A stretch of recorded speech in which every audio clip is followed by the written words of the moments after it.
welcome to the Ghost of Harrenhal. My name's Simon. And I'm Mackelly. Thank you for joining us for episode 86 of our chapter-by-chapter book review of A Song of Ice and Fire by George Martin. Today we'll be discussing chapter 12 of Clash of Kings, that's Dany 1. The dragons are back. That they are. And as always, we're going to chat about the chapter. We're going to try not to spoil any future plot points for you. And hopefully we're going to provide you with some entertainment along the way. We'll summarise what happened, discuss our thoughts on it, provide some useful background, compare it to the TV show, indulge in a little pedantry, and cover some reader mail. Be sure to check out the show notes. They'll provide you with some additional information which will help you, particularly if you're not reading along. How are you, Mackelly? I'm doing just fine. How about you? I'm doing okay. I've got my first vaccine shot. Oh, yes. Good. All right. Good stuff. Kind of hurt my shoulder, but otherwise no ill effects. It did hurt my shoulder, too. Yeah, it hurt worse than I had anticipated. You've had one? Yes, just the one. Yeah. Okay. Yeah. We're in the same boat then. Do you see on the sheet there I have English car crashes? I do see what it says on the sheet, and I'm very interested to know what we're going to talk about. Well, so I've been watching two shows lately that are both based in England. CB Strike on HBO Max, because I was a big fan of the book series that... what was it called? The show is called CB Strike. It's on like HBO CB? Max. Like his two initials, CB and then Strike. Cormoran Strike is the name of the main character. He's a private investigator in London. Never heard of this show. It's written by J.K. Rowling under a pseudonym, which I can't... Robert Galbraith, I think, is the pseudonym she uses. I think that's right, something like that. Anyway, I really like the series, and so I've been watching the TV show, which takes place primarily in London. And we've also been watching The Crown, which also takes place primarily in London. And every time they show a scene on the roads, and I see cars coming in the wrong direction at the same time, I think I'm about to see a car crash. So I just wanted to tell you that. One thing I would like you to tell you is when you visit England, be real careful crossing the road. Do that for me, would you? Okay, I definitely would need to. Yes, they're coming from the opposite direction than you think they are. Yeah, it gets me. And even when they're just like sitting in the car, I have to wrap my head around like, wait, why is that person sitting on the wrong side? Oh, okay, they're driving. I get it now. We're watching Lovecraft Country. Oh yeah, we started that. We got into a few episodes. Strange mix of things, but there's a motif that runs through it is a silver Bentley drives around, sort of not terrorizing them, just sort of like just following monitoring them. Yeah, and that's right-hand drive, and that really struck me when I noticed that it was a right-hand drive car. I was like, "Ooh, that's strange." Yeah, I don't know if I recall that, but yes, yeah. I get it. I get it after a second, but when I first see the cars coming, I'm thinking they're gonna hit. Oh no, they're not. Never mind. So my news is also vehicular. Yes, I know. We had a big storm on Saturday night, and a huge branch fell out of a tree, and luckily it just missed my 15-year-old car and hit my 5-year-old car. And did $2,600 worth of damage. Oh my goodness. Yeah, that picture that you showed, you got the storm significantly worse than we did over our way. Yeah, and a colleague at work who lives just the other side of me didn't have anything like what we got, but we had a whole tree down on our street, so we must have had a little micro thing going on. Yeah. Because it really pummeled us. But I think I told you, I saw the storm coming, and we have a screened-in porch, and we have a hammock on the screened-in porch, and I thought, well, it'd be nice to sort of just lounge in the hammock and watch the storm. I lasted exactly one crash of lightning, and I was back in the house, hiding under the bed. Mind. God, it was really something. I mean, we get big storms. I mean, we live in the United States, and you get sort of wild weather here, but that was really... Yeah. That's the third car to have been hit by that tree. We have a pine tree at the top of our driveway, and it pummels cars all the time. And you would not believe how many times I've moved the cars down the driveway because a storm is coming, and nothing's happened. Yep. And the one time I neglect to do it... That's when it happens. Yeah. That's the way it goes. Murphy's Law, I guess. Yeah. Yeah. Well, tomorrow is April Fool's Day. And oh, yeah. Yes, and one thing that basically my wife's life's blood is pranks. She loves pranks. There's very few things she enjoys more than pranks. Basically, when you see her on her phone, she's watching prank videos, or at least that's what she tells me. So, but probably the cruelest prank that she ever played was on her sister, her younger sister, whose birthday happens to be tomorrow. Okay. So Stacy, went bursting into the bathroom where my sister-in-law was taking a bath when they were little. They were, I don't know, like probably junior high, like early teens or something. They're only 2 years apart. She comes bursting into the bathroom.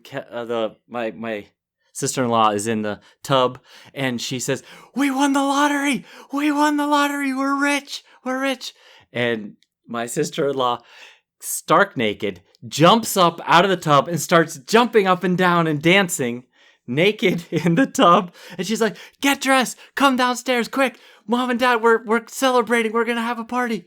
And so Stacy goes tearing back down the stairs, and she comes, she sits in the living room, and my sister-in-law comes, gets dressed and comes thundering down the stairs and comes into the living room, and everyone is just sitting there casually watching TV.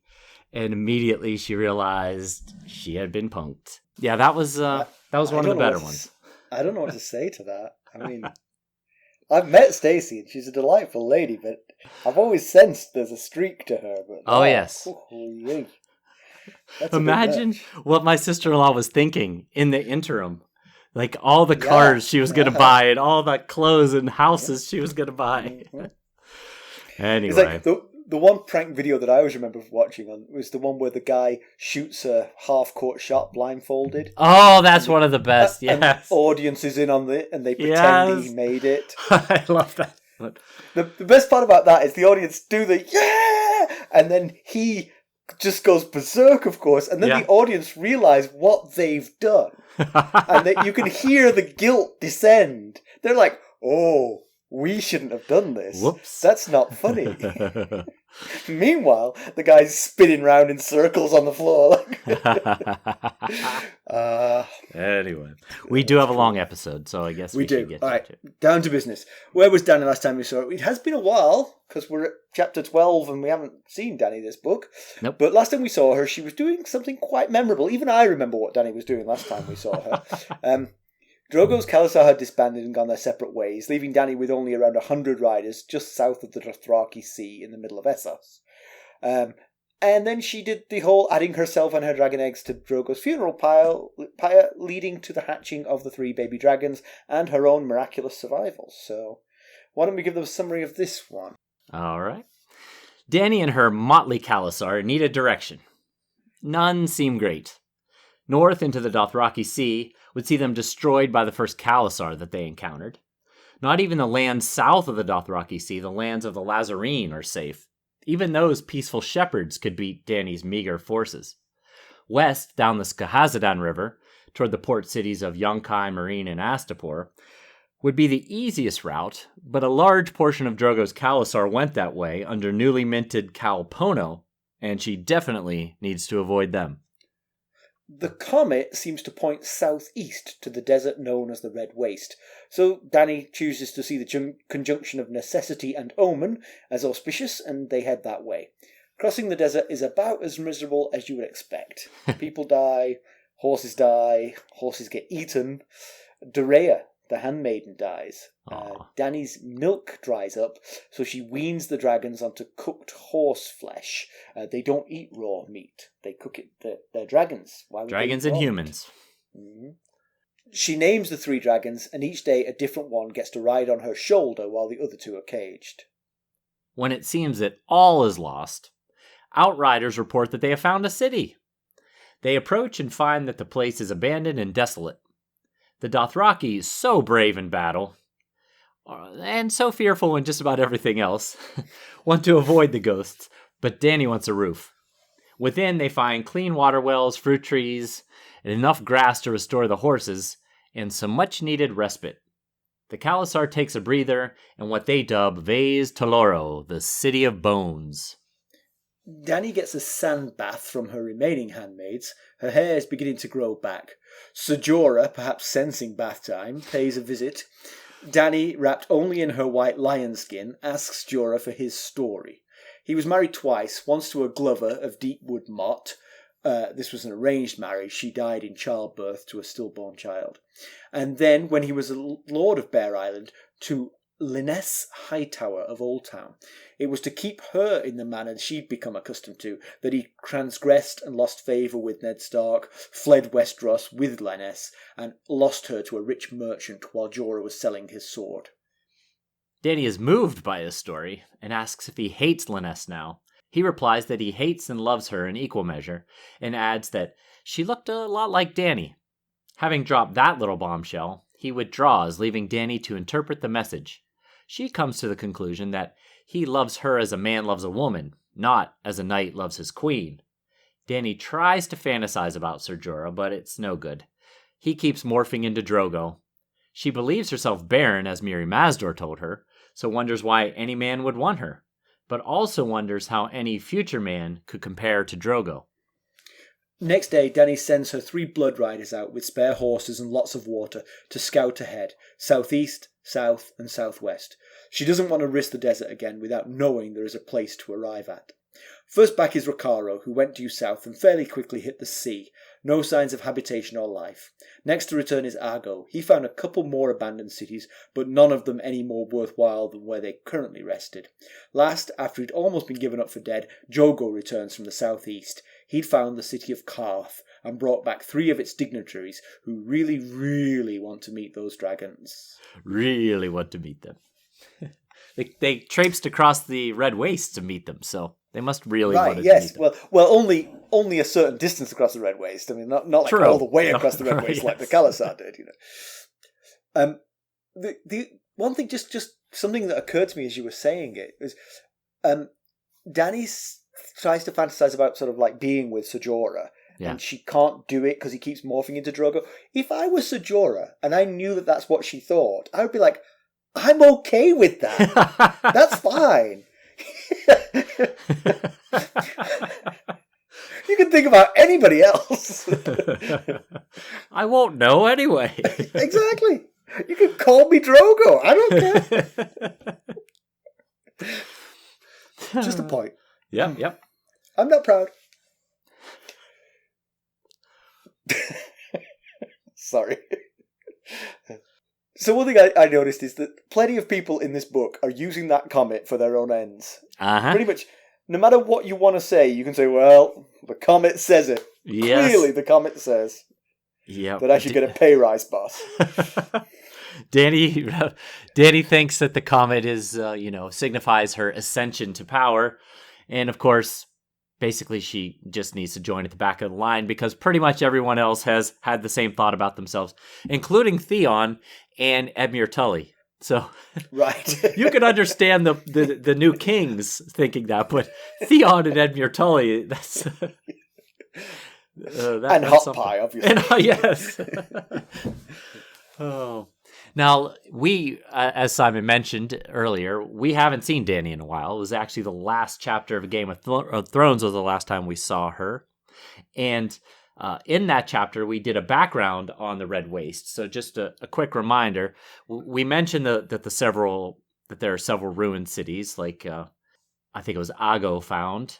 And they were all likely destroyed by the Dothraki, mostly during the Century of Blood, which is the 100 years that followed the Doom of Valyria. So about 300 to 400 years ago. And that also, once upon a time, the Red Waste was a much fertile place. So wasn't always so wasted, I guess. Yeah. So one of the reasons they went that way was because they wanted to avoid the lands of the Lázarine. Lázarine, if you remember, the shepherds, peaceful, but Dany's Khalasar is just not up to a fight, and so even the peaceful Lázarine would probably tear them apart.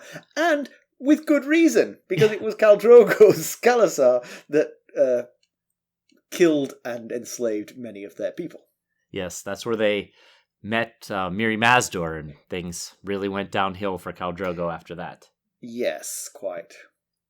And so Calpono, who used to be one of Drogo's co's, he has taken a large portion, around 10,000 of Drogo's old Khalasar, and a whole bunch of slaves, and headed towards Slaver's Bay down the Skahazadan River to the port cities in Slaver's Bay. So that wouldn't be a good direction for them to go in. And Jorah says, well, what does that matter? Why should I be afraid of Kopono? He was always friendly to me and nice to me. And Jorah says, well, Kopono might have been nice to you, but Kalpono will kill you. And I wondered about that. I wondered if Kalpono would kill Dany, or if he would have her sent back to the Dosh Khaleen, because she is a Khaleesi, and so she is honored and respected as such.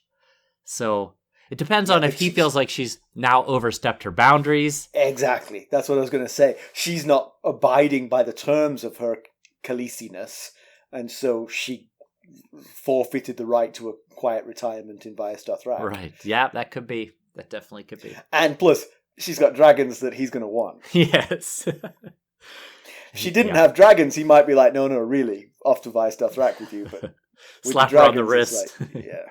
Yeah, although, if it hadn't been for the dragons, she would be on her way back to the Dosh Khaleen anyway.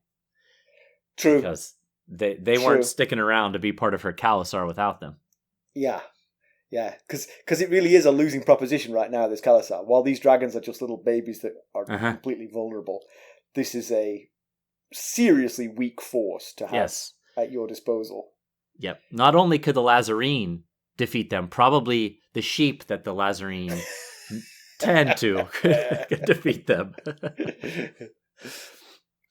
Yeah, so basically the Khalasar is said to comprise women, sick old men, and boys whose hair have never been braided. Remember, the men get their hair braided after military victories. Yeah, so we're dealing with some young boys here. Although we don't know any of these young unbraided boys, but it sounds like a pretty golden opportunity for some of the boys to step up and make a name for him or themselves. But you say that, but literally all that's going on in this chapter is trying not to die. True, that is all that's going on. But there's got to be opportunity here, because she... Yes, long term, maybe, but right this chapter, it's just like, try and live. Yeah, Jorah says, you've got 100 strong Khalasar, and she thinks, I've got 4. Basically, her 3 blood riders and Jorah is about all she's got. Yeah. So, but then the first person to die on their way through the Red Waste is an old man, and the blood flies swarm his corpse, and then what, as her description says, spread the ill luck to the living. And yeah, I mean, it's sad that he died, but to live as long as he did, to have lived to the point where he's lost his teeth and has cloudy, milky eyes as a Dothraki, seems like he must have been pretty lucky to make it to such a ripe old age. Yeah. So he's probably like in his late 20s or something. Yeah. Could be, yeah. Yeah. So over the course of this chapter, they lose about a third of their 100-person Khalasar. They're dropping like flies. And yeah, it's pretty rough. Grim. Yeah. So we hear that she weans the dragons onto cooked horse flesh, which of course tells us that she had been suckling the dragons to this point. So she's clearly forging a maternal bond with them. But then her milk dries up because of malnutrition, so they're forced to eat meat. Jorah makes the point that the dragon eggs were unbelievably valuable, but the living dragons magnify that many-fold. Oh, yeah. And so nobody outside the Khalasar can be trusted around those dragons. So it's a precarious situation. The dragons themselves are much too small to defend themselves, and the Khalasar is too small to defend the dragons. So everything's a bit tenuous now. They need to find allies, and quickly. Yeah, absolutely. That it's they have probably the most precious commodities in the known world, and they're about as weak a force in as tenuous a situation as you could find yourself in. So, yeah, they need to remedy that. I think I know the answer to this, but do you feel like she might be willing to sell one of them? Oh boy, I don't know. The way she thinks about them, she thinks about how basically everyone has been taken from her and that the gods are not taking these dragons from her. Yeah. And even when Jorah says, Kalpono catches up with you, he's going to take those dragons rather than kill them, which he could easily do if he wanted to. And she defensively says, they're mine. So, but, if it comes down to it, possibly if it's between that and complete destruction. Yeah. Yep. Although one thing I noticed was that she mentions that the dragons were born from her faith and need. And it reminded me of what you said about how the dragons happened to be born right at the time when the Seven Kingdoms were falling apart. The dragons died out when they were basically no longer needed because the Targaryens had a pretty good hold on the realm. Right. And now as the realm is in trouble, dragons have been reborn. And so... not just her need, perhaps, but but Westeros's need. Right. And like we were saying a little bit ago, they were also her salvation because both Jogo and the rest of the Khos would have taken her to the Dosh Khaleen, which is exactly what Rakaro said when she named him Kho and gave him the gift of I think he got the Arak, maybe? I don't remember. Yes. But whichever gift he got, he said, I'll take this, but I'm still taking you back to the Dosh Khaleen. So, unless you pull some kind of stunt in the next 12 hours. Right. Oh. You've got 12 hours to impress me. So she names the dragons. The green one, there's a green dragon. She names it Rhaegal for her. Oh, those are backward. have you messed this up? The notes are broken at this point. So the green one is Rhaegal, named for her brother Rhaegar, and perhaps her son. She says it's for Rhaegar, but her son was going to be called Rhaego, which is pretty close. Yeah. The cream and gold one is Viserion for her brother Viserys, who, frankly, I would have called it Mir Mazdur before I called it Viserys. But so Viserion, that's the one she'll sell. Yes. And then the black one, she's called Drogon, presumably named for her husband. Yeah, she doesn't make that clear, but it seems pretty obvious. Yeah. And she says that Aegon the Conqueror and his sister wives' dragons were named for Valyrian gods, but she named hers for those that the gods have taken away from her. And I started thinking about it, and she's 14, and she has lost her mom, her dad, both of her brothers, Willem Derry, who was in charge of her after they left Dragonstone, her husband, and her child. And Doreah. And Doreah. Yes, poor sweet Doreah. And well, I'm curious about this actually. Her silver didn't get mentioned in the book, did it? Her horse. Only that she swung up onto it when they rode off. So just a quick reference. I'll mention it again when we get to the TV show. One thing I promised to do in the last chapter, Dany 10, which was the last chapter of A Game of Thrones, is we mentioned that dragons bond with the rider and only allow one rider. They'll accept a second rider as long as their bonded rider is with that other rider. Right. I promised to look into if a rider can ride more than one dragon. So if another dragon is not taken by a rider, could, say, Dany ride all three of these if she so chose. And there's not a whole lot of evidence one way or the other, but there's one bit of evidence where later, and actually it's a much later, Dany says to a character that no rider has ever flown two dragons. So there we go. That's what we have to go on right now. She's only got one bottom. So. She only needs one at a time. That's right. She only needs one period, really. Yeah. So when they arrive at the city that they name Vias Toloro, because it's a city of bones, Dany assumes that the Dothraki have been here before. One thing she notices is that there's a plinth with a statue missing, and we noted when they were in Vias Dothrak that the Dothraki steal the statues of the gods of the people they conquer. Right. So that's a pretty good clue that this was a Dothraki pillaging that led to the end of Vias Toloro. Yeah. And Eerie and Jiqui are super spooked by the fact that this place is abandoned and there's all these bones everywhere. And, Eerie keeps talking about the ghosts and tells Dany, we must not stay here, Khaleesi. This is their place. And I was thinking, you've got to be awfully superstitious to want to leave the relative comfort and safety of this place to go back out into the Red Waste because you're scared of the ghosts. Let me talk me through this, Eerie. We've got fruit trees and wells and a roof, and you want to go back out in the desert. Right. That's what you're telling me. You're welcome to sleep out there. That thing could, Scooby-Doo me and I wouldn't move. Oh, man. So, every time I think of Scooby-Dooing, I think of when my old office in your building on the first floor. Oh, yeah. When it was offered to me and our administrator was like, you don't want that office. You don't want to go. You don't want to take that office. I was like, why is she so insistent that I don't want this office? I was expecting her to try and Scooby-Doo me. Did you ever understand why she was so opposed to it? I don't really, but she just kept saying it was loud, and I wouldn't want to be down there. But I never found any issues with it. But yeah, I kept expecting her to have jump out of behind the door with the mask on to try and Scooby-Doo me out of it. just while you were making yourself a quadruple decker sandwich. Yeah. So after Dany's bath, Jorah comes to pay her a visit, and she doesn't dress. She just wraps herself in the lion's skin that Drogo gave her. And while he's telling his sad story, it drapes off her shoulder.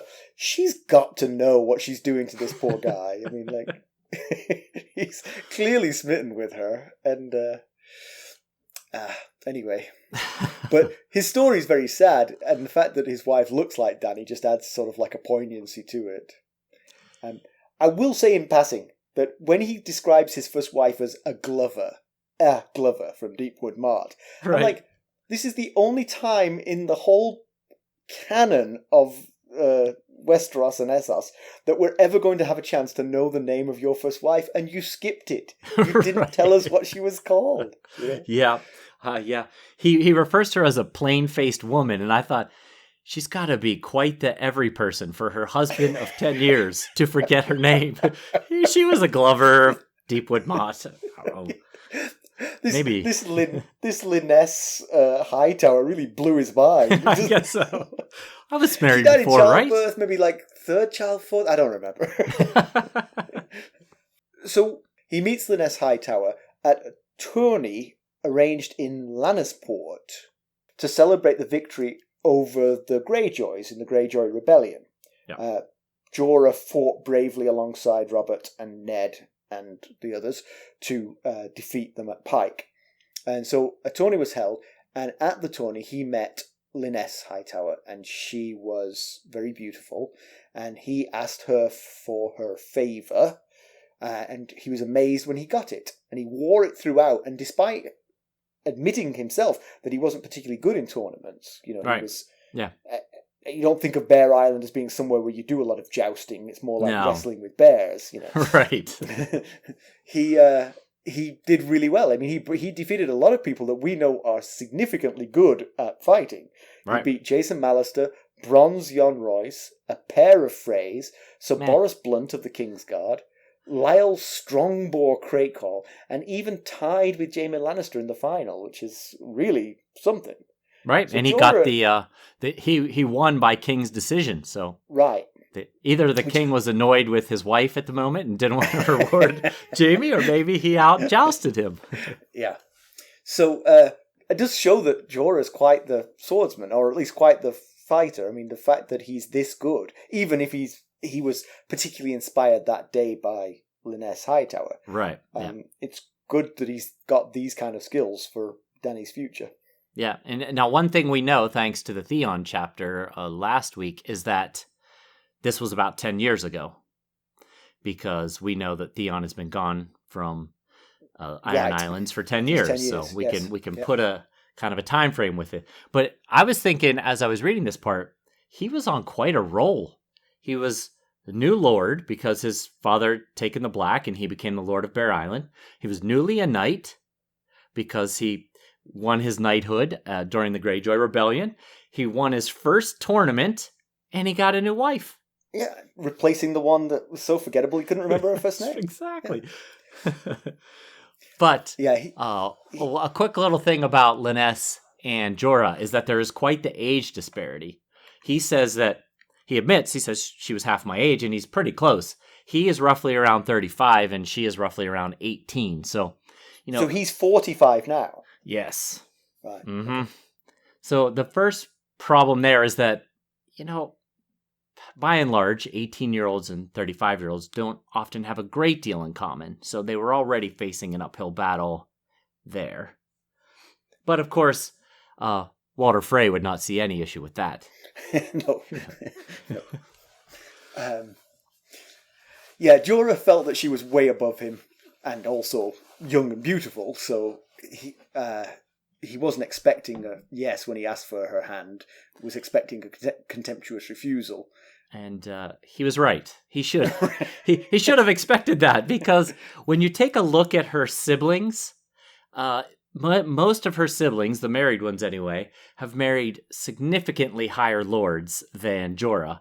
So if we start with the heir, Balon Hightower, he married Rhonda Rowan, which is the House Rowan is a pretty lofty house in the Reach, but his station as the heir to House Hightower is more important than hers. But then the big winner of the siblings is Allery, who's the second daughter. She married Mace Tyrell, Lord Paramount of the Reach, and she is also Loras and Marjorie Tyrell's mother. So that's a you can't get much bigger in the Reach than marrying Mace Tyrell. So Then Lynesse's older sister Denise, who's the third in line, she married Desmond Redwine, and the Redwines are a pretty powerful house in the Reach as well. It's unknown his relation to Paxter, head of House Redwine, but still, the name Redwine says something about a person. Now, the oldest daughter, Melora, she is unmarried and lives with her father in Hightower, and she's kind of, there's a lot of rumors going around about her. She's kind of unusual, I guess. It's said that she dabbles in magic, and they refer to her as the Mad Maid. But then her sister Layla, who's the fourth daughter, she probably married the closest as far as loftiness of your lordship to Jorah. She married Sir John Cups of the Reach, and there is no information about House Cups. So right, but I guess you might give a fourth daughter to a house that's aspiring to more. Sure, yeah. I mean, you can't always marry up. Sometimes you're going to marry down for the benefit that it accrues that family too. So yeah, right. I can believe it. And then we've got her sister that's directly just slightly older than her, Alysanne, the fifth daughter. She married Lord Arthur Ambrose, who is the head of House Ambrose of the Reach. So again, not only the Tyrells are really, could you consider a step up from the Hightowers, because the Hightowers are one of the ancient and most... but the Redwines and the Rowans are at the same kind of level, Yeah, so one thing that's interesting about that is they're all from the Reach. So Lynesse is the only one to marry outside the Reach, which is interesting. I would have thought that you might have more marriages between the regions to sort of try and cement alliances between the regions, not just within. Especially when you've got this many daughters, you've got a lot of opportunity here. Right. Yes, he's got 6 daughters, so he's got a lot to marry out there. But I started to wonder, why did Lord Leighton agree? I mean, her, a Hightower, Jorah, yes, Simon's holding up the number 6. Him, a lower lord from a tiny island in the northwest. And, I thought maybe that he knew that she had vanity issues and was hoping that life on Bear Island would help fix that, possibly. Or maybe she had a reputation as being difficult, and the other houses from the Reach and elsewhere were aware of it and weren't interested in marrying her into the family. And Jorah hadn't heard such things, so he was like, oh, wow, she's available. That's great. Yeah. I'll marry her. Maybe it's idea, because... Actually, just before you get onto that, one other idea I just want to interject at this point. Jorah had just had this like amazing run of things that have happened to him, making him suddenly quite attractive as a match, Yeah. especially because he's just been knighted by Robert. He's just won the tournament in front of Robert and Ned. It might be politically savvy to say, I'll get my sixth daughter to marry him, and Robert will be pleased with that, Oh, yeah. Catch him on the rise. He's exactly. He was on his way up. I see. Plus, compounding the fact you're getting rid of the troublesome one, Yeah, but it's also very possible is that he has 10 kids, 6 of whom are daughters, and he wanted to kick her out of the high tower. And as the youngest daughter, he was like, marry anyone you want. I really don't care at this point. So, but it was also, she's 18. She's the daughter of a very prominent house. And according to Jorah, she is very beautiful. So I was a little bit surprised that she was not already betrothed to someone. So, yeah. But like you said, all the other spouses have married someone from the Reach. So, or all the other siblings have spouses from the Reach. So if he was wanting to expand beyond the Reach, I did a little thinking about who might have been a good match. And Edmure Tully is just about the same age as Lynesse. So, I don't know. I mean, Edmure is still single, so... Yeah, that's an interesting thought, but maybe the Tullys would see it as a bit of an insult if the Hightowers offered their sixth daughter. To the heir of Riverrun. To the heir to Riverrun, yeah. That's the problem there. I mean, second daughter maybe, first daughter better, Right. Sixth daughter, you're just trying to offload her. You'd be selling her to Bear Island if you could, Well, there's always a fray. I'm sure there is a fray that's around her age. Now, he mentions that, Jorah mentions that Lynnesse's great uncle was the White Bull who commanded Dany's father's Kingsguard, and he's referring to Sir Gerald Hightower, who died at the Tower of Joy fighting against Ned and company, and he was alongside Sir Arthur Dane and Sir Oswald Went. So you might remember that. We talked about that back in a Ned chapter previously. Yep. So Jorah tried to keep Lynesse in the manner to which she was accustomed and failed abysmally. He was forced to borrow heavily from moneylenders while he was in Braavos. Braavos is kind of the banking centre of the world. The Iron Bank is based there, and it's not clear that that's who he borrowed from, but it seems likely. They have a fearsome reputation for debt collecting, so... Yeah. You froze there, so I Jorah don't know. was certainly getting himself into hot water. Oh, yes. Yeah, that doesn't sound like folks you want to cross. Of course, then when he fled... when he fled Bear Island from Ned, he fled to Essos, to the Free Cities. So... he was certainly making it easier on them to find him, I guess, if they had chosen to do so. But he says that he did things that shamed him to speak of for gold to keep his wife Lynesse happy, to keep her Jules, Harper, and her cook. And what he's referring to is that he sold poachers to a Tyrashi slave. We learned that back in Ned 2. And also from Ned 2, we learned that happened around 293 AC. So that was about 5 to 6 years ago, which means he and Lynesse were married for about 4 to 5 years before they fled Westeros. Right. So, I mean, they gave it a go. Yeah, hey, Yeah. There has been talk about why he didn't take the black like his father, but I mean, clearly he was still in love with Lynesse and was willing to flee his home, give up his lordship to be with her. Yeah, he put an awful lot of effort into keeping her. It'd be hard to imagine him just being like, "Oh well, we tried. Ned's on his way." You stay here and entertain Ned Stark. I'm out of here. Yeah, we had talked. I don't remember which chapter about why he didn't try and take the black and go be with his father at the Wall, but this is clearly the reason why. Now, we have to keep in mind that this is his version of the story. All stories have more than one perspective, so, she could maybe be like, I didn't care about any of these things, but he just wouldn't listen. He kept buying me stuff, and I would be like, Jorah, we can't afford this. So, Good point.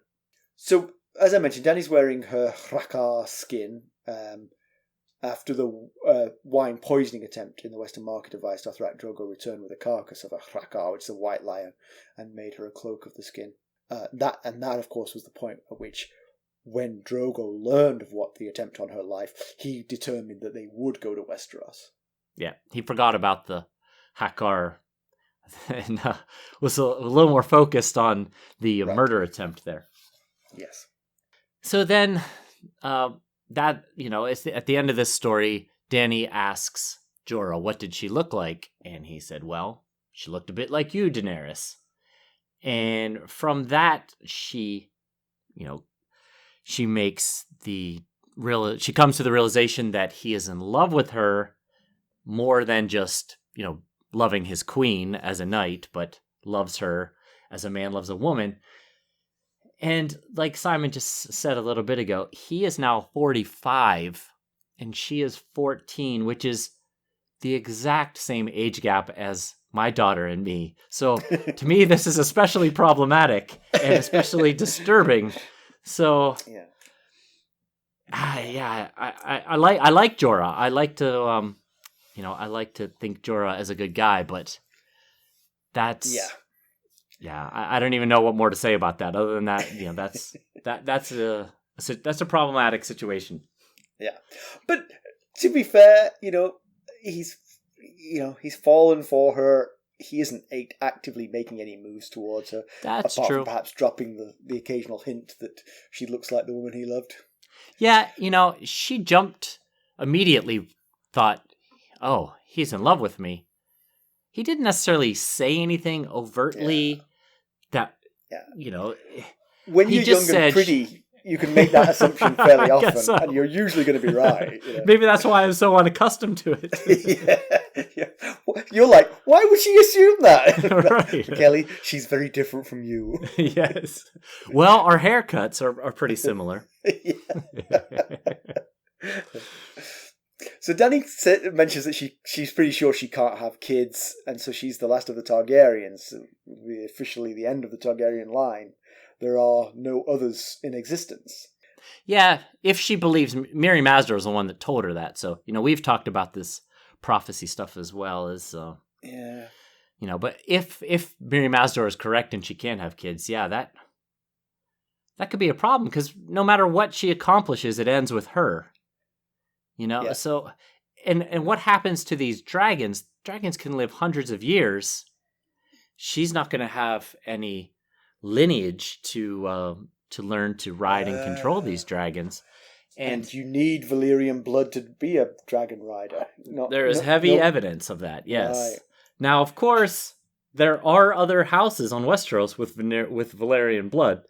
The Valyrians, for instance, they are descendants of Old Valyria, but they weren't dragon riders in Old Valyria. So, but they have mixed with Targaryens a lot over the years. So, maybe there's enough Targaryen blood mixed in with their blood that it might help. And the Celtigars are actually also of Valyrian blood. So might be something you could work with there. Yeah, interesting.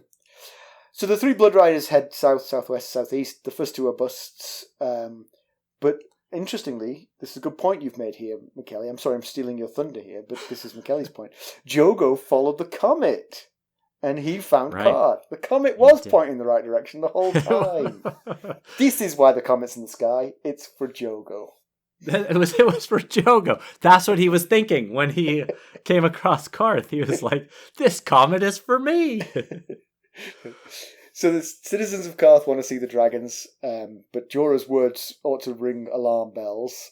The three people that come back with Drogo are Pyat Pri, the great warlock, he introduces himself as, Jaro Joan Daxos, one of the 13, the elders of Qarth, and self-described as a merchant prince of Qarth, and Quaith of the Shadow, who's a female. I'm not quite sure what her story is. Yeah, all those names are quite impressive, except for of the 13. That's not quite as impressive as the Great Warlock in Quaith of the Shadow, but Yeah. we don't know exactly what they mean yet, but we'll have to keep an eye on what those titles mean because they led with them. So. Yeah, but Jorah's right. I mean, obviously they've got no choice. They're being welcomed into a city. They've got to go. They've got to say yes because they've got no alternatives. Right. But they are uniquely vulnerable at this point. Yeah, what happens if these people draw her and her dragons into Qarth and then decide they're going to take the dragons? I mean, who and how could they stop them from doing that? Now, I thought it was a bit hasty of her to acknowledge the dragon's presence because, so Jogo says, these three have come to look upon you, and I think it was Quaith says, we're here to see the dragons, and she says, well, you've found them. And I thought, they could leave and come back with an army, Yeah. They're so vulnerable here. Yeah, but it's much easier to bring the mouse into the trap than to bring the trap to the mouse. So that's a good point. Yeah. Okay, so you got some background? Yeah, I did a little bit. I knew this was going to be a long chapter, so I just kind of hit the high points here, but thought we'd talk a little bit about House Hightower, since Jorah's wife, Lynesse, was a member of that family. They are one of the oldest and most powerful of the noble houses in Westeros, and their seat is the Hightower, located in the city of Oldtown, which is in the Reach. As a House of the Reach, they owe fealty to House Tyrell, and the Hightower sigil is a white watchtower with a fire on top on smoke gray, and their motto is, "We light the way." Their castle is literally a high tower that rises high above the city of Oldtown, and it is located atop an island called Battle Isle, where the Honeywine River widens into the Whispering Sound. Now, the tower has a beacon of fire on its top that acts as a lighthouse to guide ships into port. However, the color of the fire can be changed to mean different things. For instance, if the fire is green, it signifies the calling of House Hightower's banners. The family also owns a Valyrian steel sword named Vigilance. There's much more about House Hightower that we'll get into later. Okay, good. Comparison with the television show, almost all of this, I mean, it is pretty grim. A lot of this chapter is just like, if you take 100 people and some horses across a desert, they're going to die. And that's what a lot of this chapter is. Sort of like that's what happens. The TV show condenses that basically into a single scene in which Dany Silver dies. Oh. Yeah. Or at least collapses. You don't actually see it die, but it collapses and you don't see it again. So okay.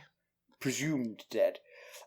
So what happens then is the Khalasar just stops right there. They never find Vias Toloro.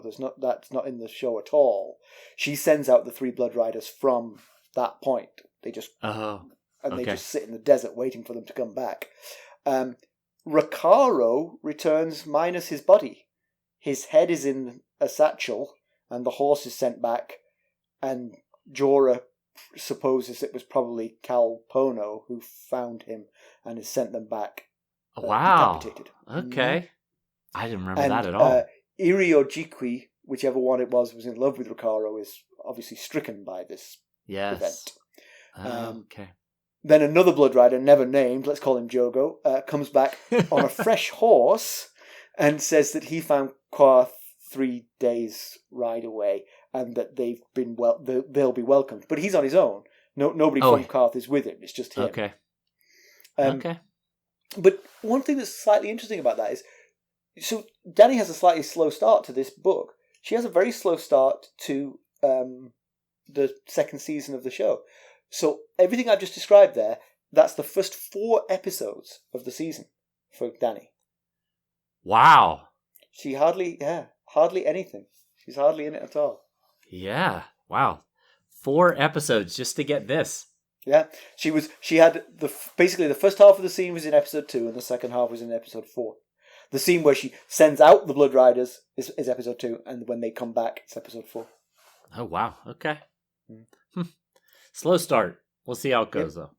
Yeah. I mean, she's got dragons. She doesn't have to prove anything now. That's a good point. She's going to ride that high for a while. Pedantry corner. I've got a few this time. You do. If a Dothraki comes knocking on your door and you're a grandee of the city of Qarth, do you just hitch up your camel and ride out across the desert on his word without even taking a servant with you? The three grandees just rode out. All three of them were just like, sure, we'll go. Yeah. I mean, the Dothraki are not great planners, not great strategists, but a huge Dothraki horde could be waiting just over the horizon for suckers to come wandering out. I take your point, yes. Mm-hmm. So Ricardo went due south. From an approximation of the location of Vias Tolaro, it would appear he would have hit the coast very close to the town of Carcash. Yeah. Did he hit the coast, paddle his feet in the sea, and then just ride back without even looking a couple of miles up and down the coast? He never turned his head east or west. Well, he got what he deserved in the TV show then. And lastly for me, Dany once again claims that Khal Drogo died with his hair uncut, and few men could claim that. I still don't understand this. Me either. Because given how murderous the Dothraki are, I'd be amazed if almost all of them didn't die with their hair uncut. Right, because they would die when they got into a fight. Right. I wonder if they cut the hair off their defeated foes. So rather than killing them, they just cut their hair. No, I mean after they killed them. If they go around the battlefield cutting their hair off. Oh, I see what you're saying. Whereas he died in his friend's arms, and so he died, he was... Yeah, I absolutely agree with you, and I've had trouble wrapping my head around this whole thing too. Maybe we're just not understanding it correctly, but I guess my take in what she means by this is that a fight breaks out between two Dothraki. One of them beats the other up but doesn't kill him. He then shaves his head. Something like that. You know what I'm going with this? I've never seen a Dothraki fight another Dothraki that hasn't led to at least one of them dying. Yes, exactly. They never don't kill each other. That's why I'm saying that first guy to die in the Red Waste, he must have been pretty good and pretty lucky to have lived this long. In the show, Iri or Jikwi, whichever one is bereft when Rakaro comes back, minus his body, is particularly upset the fact that she can't burn him. And so he won't be able to ride in the Nightlands. So she thinks they killed his soul. Yeah, sure. So I had one that I'm going to do a little reading like I like to do. Read us a story, Mackelly. Tell me how this goes. So when they see the city in the distance, the distant white walls promise rest and safety. Dany says, "Go ahead of us and learn the name of this city." And then, they go, the Blood Riders go and come back. Her riders are not long in returning. Dany put her heels into her horse and showed them the way, trotting beneath the shattered arch of an ancient gate and down a silent street. How did she get to the gate when they came back to her? And then Jikwi and Iri are like, no, we can't do that. We can't go there. Such places are best to be shunned, it is known. And then she says, not to me, puts her heels into her horse and trots beneath the gate. And I thought, wait a second. But the Blood Riders came back to them. They didn't tell the Blood Riders, go to the city, hang out there till we get there, and then we'll all ride in together. So maybe, I can see what you're saying, but maybe you're missing the fact that when she puts her heels to her horse, and she trots for a while and then goes through the gates. They didn't actually say that, but that's what's happening. Trots and trots and trots and trots and trots and trots and finally gets through the gate, Because just shortening if they can see it, it can't be that far away by horse. I mean, it can only be a few Although minutes it said away. The city was in the distance. So to me, it felt like they were just seeing the city across the Red Waste, just visible out there. Yeah, you got a point. Anyway. News and notes. Well, on the heels of the Game of Thrones prequel development talk that we mentioned last episode, George Martin just signed a 5-year deal with HBO. On top of the what's thought to be the 5 A Song of Ice and Fire shows currently in development that we've talked about. He's working on 2 non-A Song of Ice and Fire shows. He will be executive producing a post-apocalyptic show called Who Fears Death, which is an adaptation of Nnedi Okofor's novel, and a show called Road Marks, which is an adaptation of Robert Zielinski's 1979 novel.